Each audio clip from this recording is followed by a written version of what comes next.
أريد فقط أن أوصل رسالة لأهلي في أفغانستان أننا ننتظر منكم المدد. نحن متروكون لوحدنا في الميدان. المسرى مسراكم، ورسول الله صلى الله عليه وسلم أودعه أمانة عندكم. هذه فلسطين أرض الأنبياء جميعا، كلكم ستسألون عنها وعن أهلها وعن مقدساتها. الله سبحانه وتعالى سيسألكم. كل العالم تكالب علينا، كل العالم خاننا، كل العالم باعنا، كل العالم يحاصرنا ويقتلنا. مدد يا أفغانستان، مدد، نحتاج منكم المدد.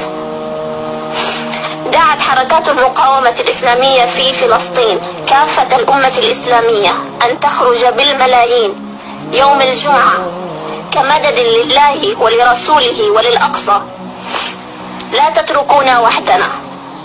تكالب علينا الغربيون، تكالبت علينا أمريكا وألمانيا وفرنسا وبريطانيا وإيطاليا يعلنون دعمهم للصهاينة الأنجاس، يدفعون لهم بالأسلحة والعتاد والعدة، لكن والله لا نخشاهم. والله لا نخشى في الله لومة لائم، لا نخشى أحدا إلا الله.